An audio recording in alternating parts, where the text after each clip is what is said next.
नमस्कार, बड़ी खबर में आपका स्वागत है। गोरखनाथ मंदिर पर हमले को लेकर के देश की सभी एजेंसियां सक्रिय हो गई हैं। अपने अपने तरह से जांच की जा रही है। किसी भी संभावना से इनकार नहीं किया गया है। NIA, IB भी इस जांच में लग गई है। ATS को पहले से जांच दे दी गई थी। ATS के SP अभिषेक सिंह गोरखपुर पहुंच चुके हैं और ADG नवीन अरोड़ा पहुंचने वाले हैं। लेकिन सच बात तो यह है, जो खुलासे लगातार हो रहे हैं उससे ये लगता है कि इसमें कहीं ना कहीं मामला संदिग्ध है, क्योंकि जो हमलावर है वो एक इंजीनियर है। इंजीनियर जिसने IIT बॉम्बे में केमिकल इंजीनियरिंग की पढ़ाई की थी और वह मुंबई के पास इलाके नवी मिलेनियम टावर में रहता था और 2 साल पहले ही वो गोरखपुर आया था और गोरखपुर के सिविल लाइंस में वो रह रहा था। कहा तो ये भी जा रहा है कि यहाँ उसका परिवार भी है, लेकिन उसके पास से जो सामान मिला है, लैपटॉप, पैन कार्ड, हवाई जहाज का टिकट, सब कुछ, और ये देखा जा रहा है कि आखिर इसके किससे किससे संबंध हैं। दावा तो ये किया जा रहा है 2 संदिग्ध लोगों के नाम प्रकाश में आ गए हैं, जिनसे तार जोड़े जा रहे हैं इस घटना से। और ये जो युवक है अहमद मुर्तजा, वो तो ये कहने लगा कि मेरी बीवी से खटपट है, मेरी बीवी छोड़ गई है, मैं कई दिन से भूखा था, मैं चाहता हूं कि लोग मुझे गोली मार दे। और ये भी कहा जा रहा है कि मानसिक रूप से यह विक्षिप्त है। लेकिन ADG लॉ एंड ऑर्डर ने इस संभावना से भी इनकार किया है। उन्होंने कहा नहीं नहीं, ऐसा भी नहीं लगता है, जांच पड़ताल हो रही है। और सच बात तो यह है कि अगर ये मानसिक रूप से विक्षिप्त था तो इसके पास धारदार हथियार कहां से आ गया, किस योजना के तहत उसने ऐसा काम किया, फिर वो जाकर के धार्मिक नारे क्यों लगाने लगा, और फिर उसने सीधे जो सुरक्षा गार्ड में लोग लगे थे जिन्होंने रोका, उन पर उसने हमला क्यों शुरू कर दिया। और इस हमले में PAC के 3 जवान घायल हो गए हैं, जिनका इलाज अस्पताल में चल रहा है। निश्चित रूप से शासन, सरकार और प्रशासन ने यह माना है कि इन सुरक्षा गार्डों से, इन PAC के जवानों से ही मंदिर की सुरक्षा हो सकी, वरना कुछ भी हो सकता था। ऐसी स्थिति में इन तीनों जवानों को जहां 50-50 हजार रुपए की आर्थिक सहायता की घोषणा की गई है, वहीं पर यह भी कहा गया इन्हें शौर्य पदक दिलाया जाएगा। बड़ा काम किया है इन्होंने। और जो ये युवक है, ये लगातार अपने बयान बदल रहा है, कोई बात सही बता नहीं रहा है। पुलिस की टीमें, ATS की टीमें, अन्य एजेंसीज की टीमें इसके परिवार वालों से भी बातें कर रही हैं, लेकिन कोई बात अभी सामने नहीं आई है। हालांकि ये माना जा रहा है कि ये एक अत्यंत गंभीर घटना है। हमारे अपर मुख्य सचिव गृह Awanish Awasthi, ADG law and order Prashant Kumar, सब विचार विमर्श में लगे हुए हैं। मुख्यमंत्री योगी आदित्यनाथ को भी वस्तुस्थिति से अवगत करा दिया गया है। उनके भी गोरखपुर पहुंचने की संभावना है। और ये माना जा रहा है कि ये घटना आखिर हुई क्यों, क्या कोई ये ट्रायल था, और इस बात को भी लेकर के जानकारी एकत्र की जा रही है कि जो हमलावर है, जो इंजीनियर है, इसके क्या कुछ आतंकवादियों से संबंध रहे। इसके लिए महाराष्ट्र एटीएस से भी संपर्क साधा गया है। महाराष्ट्र एटीएस से पूछताछ की जा रही है और ये जानने की कोशिश की जा रही है कि इस नाम का व्यक्ति वहां पर किन किन परिस्थितियों में रहा है। यहां तक कि आईआईटी बॉम्बे का जो प्रशासन है, वहां के जो निदेशक हैं, वहां के जो टीचर हैं, उनसे भी जानकारियां प्राप्त की जा रही है, क्योंकि मामला बहुत हाई लेवल का है। और यह भी कहा जा रहा है कि कुछ भी हो सकता था। तो फिर ऐसी परिस्थितियों में क्यों नहीं ऐसी साजिशों का भंडाफोड़ कर दिया जाए, पर्दाफाश कर दिया जाए, इनको बेनकाब कर दिया जाए, बल्कि ऐसा सबक सिखाया जाए ताकि भविष्य में कोई भी व्यक्ति ऐसी हरकत करने की हिम्मत न कर सके।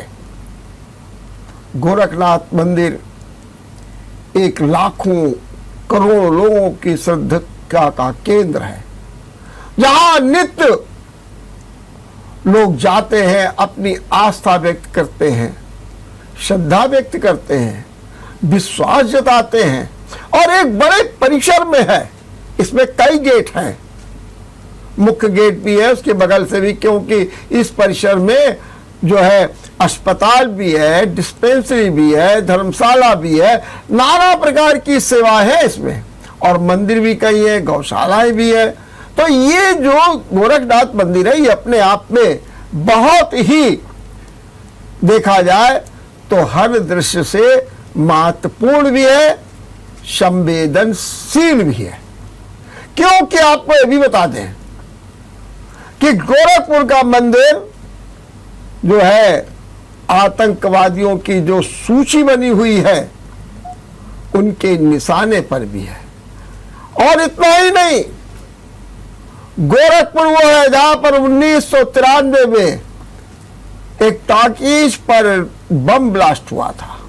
2007 में वहां पर एक गोलघर है, गोलघर बाजार है, बहुत बड़ा बाजार है, उसमें सीरियल ब्लास्ट हुआ था, सीरियल ब्लास्ट हुआ था। तो सब बातों को देख करके ये किया गया। यहां तक कि एक बार मंदिर के में एक सरोवर है, उसके पास भी विस्फोट हुआ। तो कहा यह गया कि यह पटाखा था, पटाखा। लेकिन अब सबकी परतें खोली जा रही है। क्या ये पटाखा था? क्या ये सीरियल ब्लास्ट कई एक सुनियोजित था? क्या ये जो टॉकीज पर हमला किया गया था या जो वहां पर विस्फोट हुआ था उसके पीछे क्या, उसमें कौन कौन से लोग थे और किन किन लोगों के तार जो है गोरखपुर से जुड़े हुए हैं? बहरहाल अभी भी किसी भी संभावना से इनकार नहीं किया गया है और न इस बात की क्लीन चिट दी गई है कि ये जो हमलावर है वो पूरी तरीके से निर्दोष है, वो मानसिक रूप से विक्षिप्त है। ऐसा कुछ नहीं है। लैपटॉप चलाने वाला, पैन कार्ड यूज करने वाला, मोबाइल यूज करने वाला और धारदार हथियार लेकर के पहुंचने वाला, हमला करने की लोग तो अब तरह तरह की बातें कर रहे हैं। काश ऐसा फला जगह हुआ होता, काश ये फला जगह हुआ होता, काश ये फलाने समारोह में हुआ होता, तब क्या होता। और गोरखनाथ मंदिर वो है जहां पर मुख्यमंत्री योगी आदित्यनाथ का निवास भी है, जहां पर मुख्यमंत्री योगी आदित्यनाथ रहते भी हैं, उनका निवास भी है। तो ऐसी दशा में ये मामला अत्यंत गंभीर है। एक बात और है, ऐसा नहीं है, हमारे देश के बड़े बड़े दिग्गज लोग भी जब बहुत सी सूचियां निकली है, पर्दाफाश हुए, उनमें उनके नाम रहे हैं और आतंकवादियों की हिट लिस्ट में भी नाम रहे। ऐसी परिस्थितियों में अब गोरखनाथ मंदिर की चौकसी और बढ़ा दी गई है, वहां पर घेराबंदी और कर दी गई है।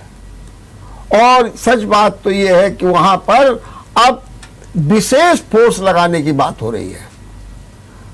वहां पर कम से कम एसपी स्तर के जो किसी अधिकारी की नियुक्त किए जाने की भी सूचना आई है, ताकि वो परिसर पूरी तरीके से सुरक्षित हो जाए, क्योंकि वहां पर मुख्यमंत्री योगी आदित्यनाथ का भी निवास है। जल्द से जल्द इसका पर्दाफाश हो और एक नई दिशा आए सामने, ताकि हम और हमारा देश, हमारी सरकार, ये जो आतंकवादी हैं, इनसे निपटने के लिए पूरी तरीके से न केवल तत्पर रहे, बल्कि इनका जो बेस है, जो इनका आधार है, उसको ही पूरी तरीके से नष्ट कर दिया जाए। यहां हम लेते हैं छोटा सा ब्रेक। ब्रेक के बाद आपका एक बार फिर स्वागत है। आज सुप्रीम कोर्ट में आशीष, जो कि लखीमपुर कांड के मुख्य आरोपी हैं, की जमानत रद्द करने की याचिका पर फैसला सुरक्षित कर लिया गया। और आज दो बातें हुई। एक तो सुप्रीम कोर्ट की जो नियुक्त कमेटी थी, उसने एक स्टेटस रिपोर्ट दी और उसमें सुप्रीम कोर्ट बताया कि जब हाई कोर्ट ने जमानत याचिका स्वीकार कर ली, जमानत दे दी, तो उसके बाद सरकार से 2 बार कहा गया, राज्य से 2 बार कहा गया कि आप इसके खिलाफ याचिका दायर करिए। बाकायदे संस्तुति की गई कि जमानत जो है इनकी रद्द की जाए, इसकी याचिका दायर करिए।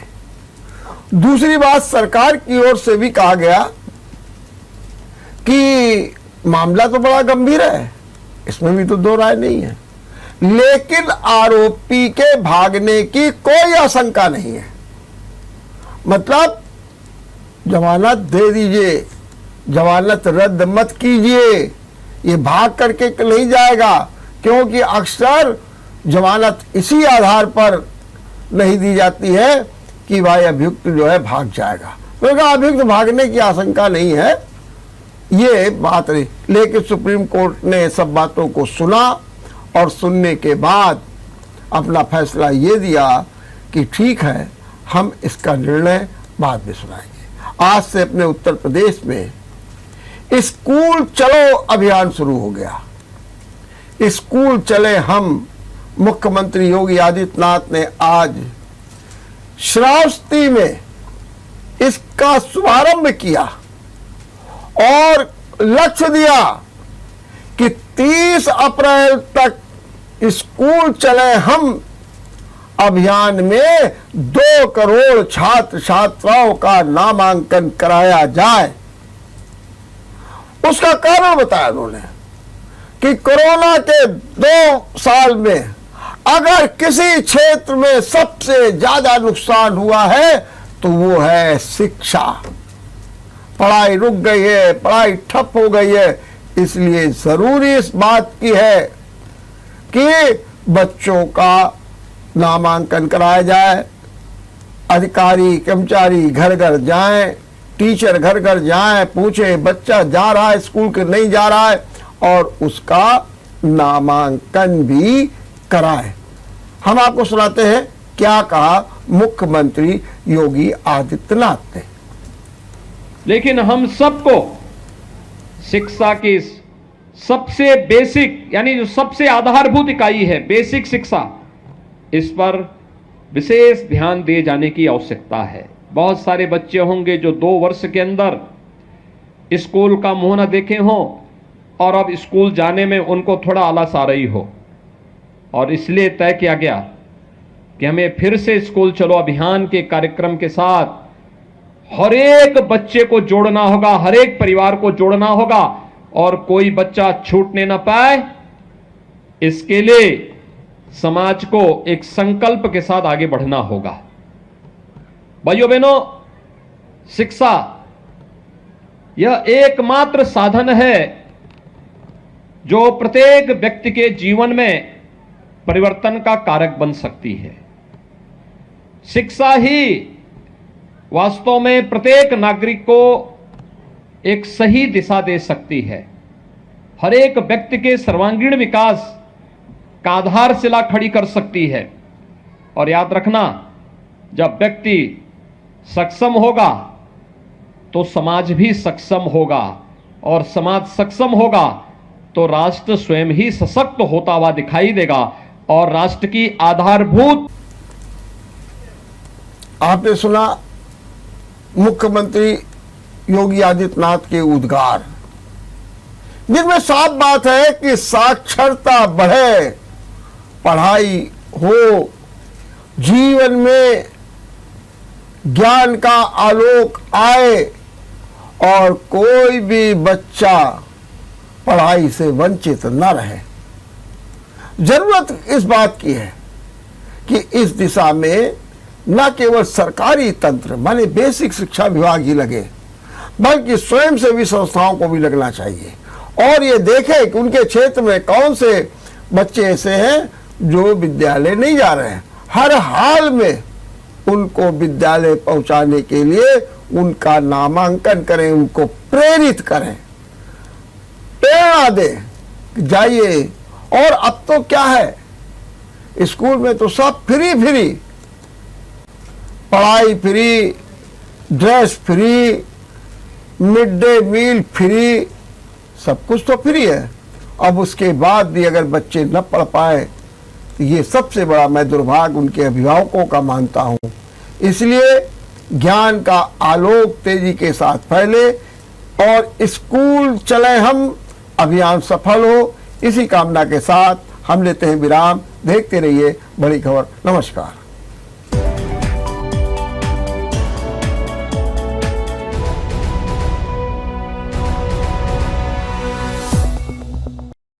अगर आपको हमारा वीडियो पसंद आया हो तो हमें लाइक करें, सब्सक्राइब करें और ज्यादा से ज्यादा शेयर करें। और हाँ, बेल आइकॉन दबाना ना भूलें ताकि हर खबर का अपडेट आप तक पहुंचे तुरंत। आप हमें इंस्टा, ट्विटर और फेसबुक पर भी फॉलो कर सकते हैं। हमारी आईडी है @JMT News Flash।